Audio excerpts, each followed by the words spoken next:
sound sync.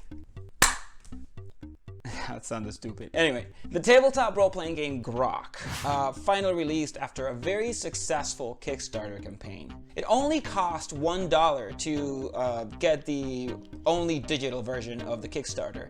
And after having read the whole book, I honestly wished I paid a little more.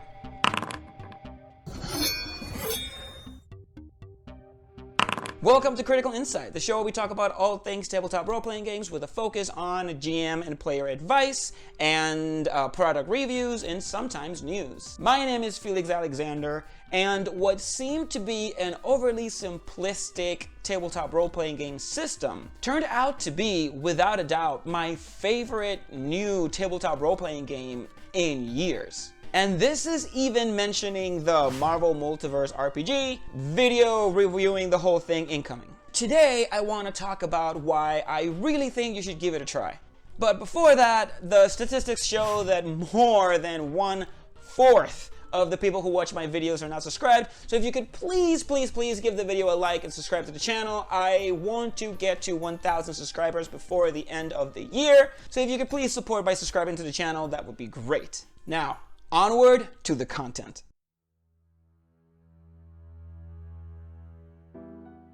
Grok was once a haven for transdimensional migrants and a bastion of advanced technomancy, until a cataclysm rendered it a desolate hollow planet.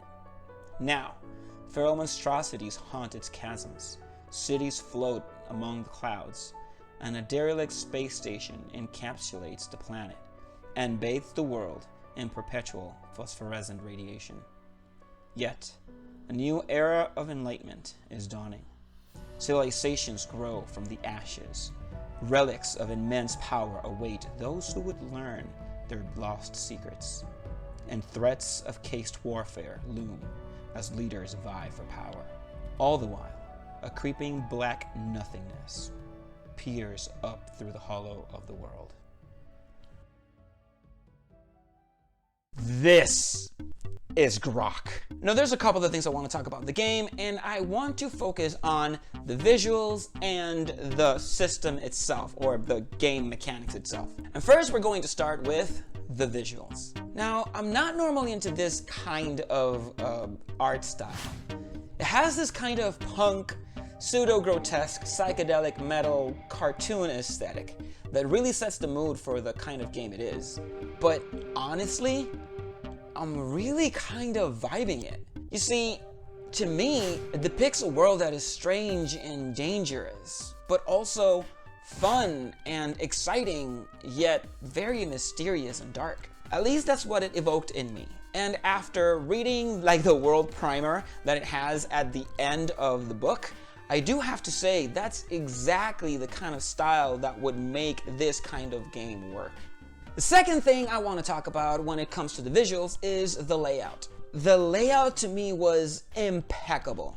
It's very colorful and it's very easy to read. It is very simplistic, but it presents all of the information with, quite literally, flying colors. Every single page has a banner at the top telling you the chapter that you're in, but also it has some background art that I really think makes the whole game feel like a unified whole, and it brings a lot of liveliness to the pages. Even the font used feels mysterious yet fun. The whole book is 40 pages long, which is the whole book.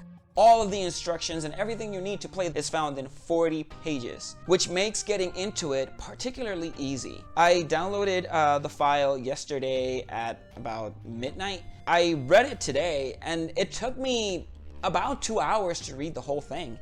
And honestly, I think I remember where everything was located, and I think I remember all of the rules for it. So that says something about how easy to understand and to read the instructions are, which is a win in my book. And now to talk about the system. The system is extremely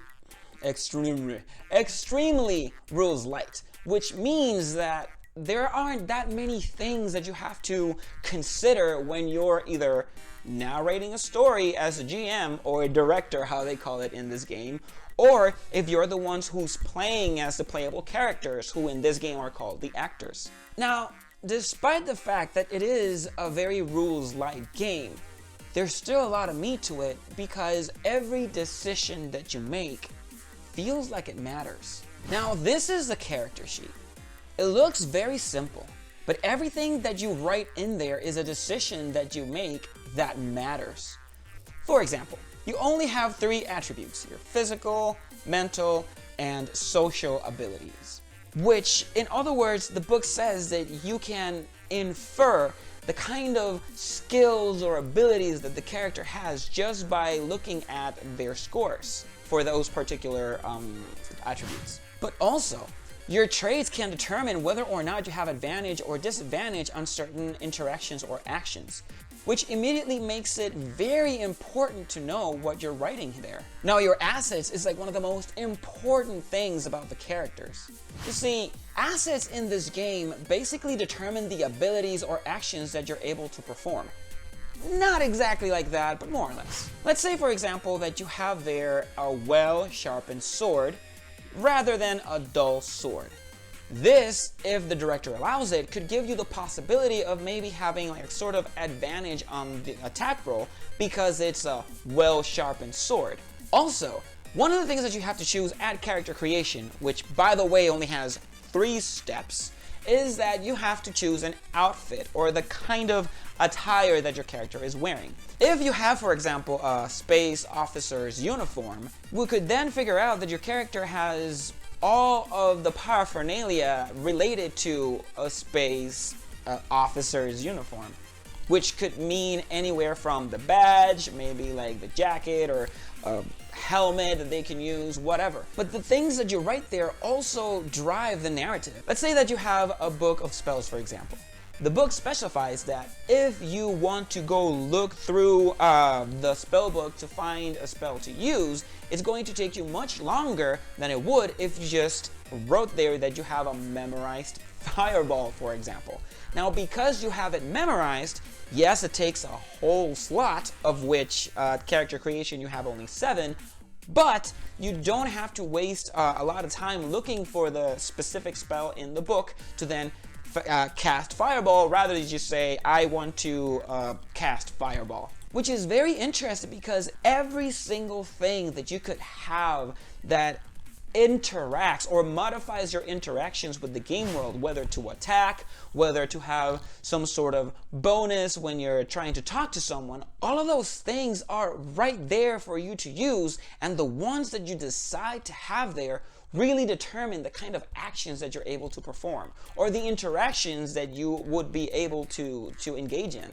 If you decide to have a shield, for example, rather than a healing potion, maybe the director can use that to say that you have an advantage on defending against any incoming attack. Instead, let's say that you have a healing potion. You can decide to have that healing potion take effect at some point during your adventure, possibly changing the narrative. Now, it sounds a little confusing, and the truth is, until we start playing, we won't exactly know how it works.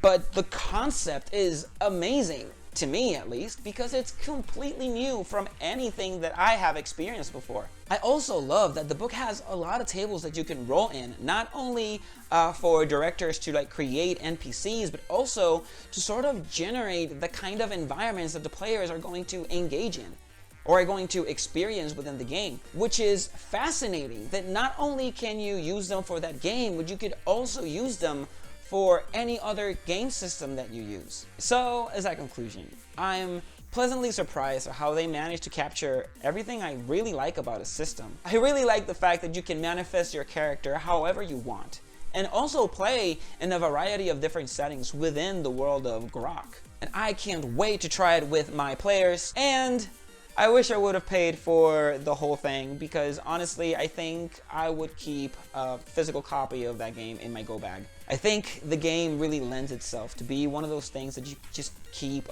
accessible at all times, so that, let's say that the players can't meet to play in the D&D campaign. That's fine.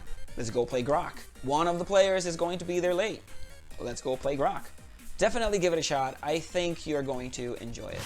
With that said, Are you excited about the game? Are you excited to try it? Definitely go check it out at the website that I'm going to link in the description. Let me know in the comment section below what you think about the game, what you think about the style, and if you're thinking about getting it. Also, if you find value in the kind of content that I make and you're really liking this whole review kind of thing, make sure that you like the video and subscribe to the channel and click on the notification bell icon so you can stay up to date with all the videos that I'm going to post. I make videos giving advice for GMs and players. I make reviews like this one. I also give news sometimes about things that are coming. I want to make a Spelljammer video soon because I can't wait until that thing comes out. That's it for the video. Before I go, I want to do two things. I want to direct you to this video right here. If you haven't seen it, it's about the things you can do to be a good player. And the second thing I want to do is to wish you the greatest of days and an amazing peace.